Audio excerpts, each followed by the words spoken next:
Setiap malam, ratusan prajurit pasukan khusus bersenjata lengkap berbaring tegang di sepanjang garis pertahanan. Semuanya mengarahkan sinar inframerah senapan mereka ke titik yang sama persis di hutan. Tak seorang pun berani bersantai, bahkan sedetik saja. Untuk meningkatkan daya tembak, mereka bahkan mengaktifkan ratusan meriam Gatling di pangkalan. Menurut intelijen dari pusat komando, gelombang besar makhluk tak dikenal mendekat dengan kecepatan 100 km per jam. Ukurannya beberapa kali lipat ukuran manusia. Ketika monster-monster itu hanya berjarak 500 meter dari pangkalan, kapten menembakkan suar penerangan. Tetapi mereka tidak dapat melihat jejak monster-monster itu. Tepat ketika semua orang bingung, semua lampu di pangkalan tiba-tiba padam tanpa terkendali. Hal itu membuat para prajurit kembali siaga tinggi. Anjing penjaga adalah yang pertama merasakan kehadiran musuh dan menyerbu hutan dengan kecepatan penuh. Kapten menembakkan suar lagi, namun masih belum ada monster yang muncul. Hanya lolongan anjing kesakitan yang terdengar. Saat suar padam, segerombolan besar monster akhirnya keluar dari hutan. Para prajurit segera melepaskan tembakan. Peluru yang tak terhitung jumlahnya menghujani makhluk-makhluk itu dalam sekejap. Tetapi jumlah mereka terlalu banyak. Beberapa masih berhasil menerobos garis pertahanan yang akhirnya menimbulkan banyak korban. Baru keesokan harinya mereka melihat wujud asli monster itu. Mereka adalah beruang hitam yang ganas. Setelah malam pertempuran sengit, para prajurit nyaris menang. Tetapi bagian yang benar-benar menakutkan masih akan datang. Karena beruang hitam tidak mungkin berkumpul dalam skala sebesar itu, apalagi menyerang manusia tanpa alasan.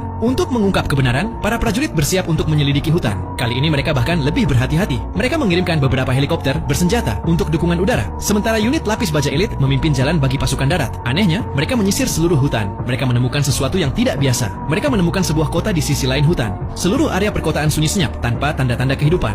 Lebih mengerikan lagi, setiap bangunan telah terbelah menjadi dua oleh kekuatan misterius dan seluruh sistem tenaga kota telah runtuh. Pasukan khusus memasuki kota. Pertama-tama, mereka menempelkan lampu plastik berbentuk bola ke dinding untuk penerangan. Saat lampu menyala, semua orang ngeri. Supermarket itu dipenuhi mayat, namun tidak ditemukan luka pada mereka, sehingga penyebab kematian sama sekali tidak dapat ditentukan. Tepat ketika mereka bersiap untuk evakuasi, seorang rekan di lantai atas tiba-tiba diserang.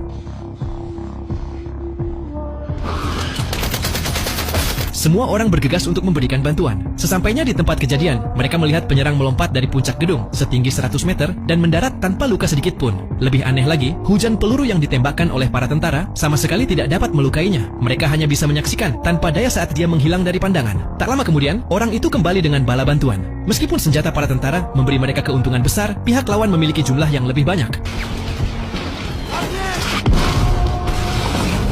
Setelah baku tembak sengit, mereka akhirnya dikepung di dalam gedung. Pada saat kritis ini, para tentara hanya dapat menembakkan suar sinyal untuk memanggil bantuan dari pangkalan. Tetapi mereka tidak pernah menyangka bahwa pangkalan itu sendiri akan menghadapi kehancuran. Rudal yang tak terhitung jumlahnya terbang menuju pangkalan dengan kecepatan kilat, memicu semua sistem pertahanan secara instan. Pada awalnya, setiap rudal berhasil dicegat dengan akurat. Tetapi seiring bertambahnya jumlah rudal, sistem pencegatan secara bertahap kehilangan efektivitasnya. Akhirnya, di tengah serangkaian ledakan, seluruh pangkalan hancur menjadi puing-puing.